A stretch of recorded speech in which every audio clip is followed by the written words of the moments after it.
DreAllDay.com. What's up, everybody? Dre Baldwin, DreAllDay.com. Question that I'm answering right now is a situational question that I get from players. They say, you know, I'm in the game and the guy gets up on me like this, and I'm this far from the basket, and he's this size and this quickness, and I'm this size. What are some moves that I can use in this particular situation that will work to give me an open jump shot or give me open space or help me get to the basket to finish over this guy and that guy? Let me explain this again because I've talked about this many times. In a game of basketball, you can't plan out a move that you're going to do. Like, somebody asking me the question that I just described would be like, if you said, you know, I was in a bar and I was talking to this girl, or I was in a mall and I met this girl and I'm talking to her and she said this and she looked at me like this, what's a good thing that I could say back to her to keep the conversation going so she would like me?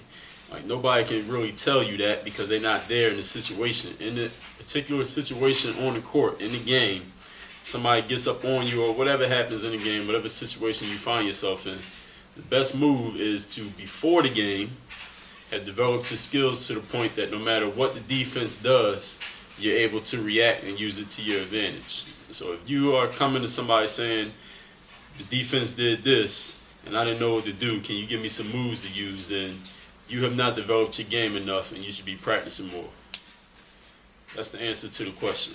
So there is no situational one move that will always work in every situation, because if that was true, then every basketball player could go out and buy a textbook that would just tell you, all right, in this situation do this move, in this situation do this move. If you're playing against a guy that looks like this, do this. If you're playing against a guy that can do this, do this. Everything would just be laid out in the textbook like basic rules, like science.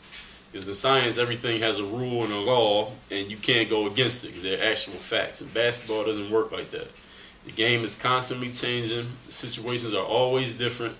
Just because one guy that runs up on you and gets all in your face at half court has different physical capabilities and different skills than the next week when you play against a guy, he does the exact same thing. So you might be able to go around the first guy and get to the rim for a layup, but the second guy might be too quick. He might steal the ball from behind or block the shot. You don't know the capabilities of the guys you're playing against. You can't predict that. So another thing that you can't predict is what you're going to do in the game when a situation happens. So if you got to think about a move in a game, you haven't been practicing enough.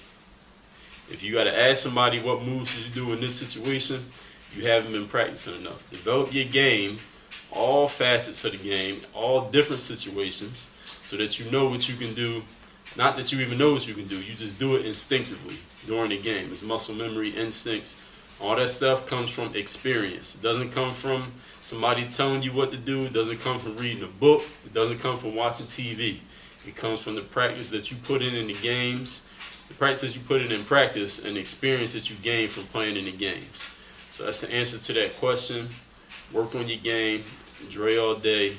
It was a move used mostly by Chris Paul. When you put a spin on the ball in one hand, you see I go behind the back, little jump stop as I put the ball around my back, and then I go.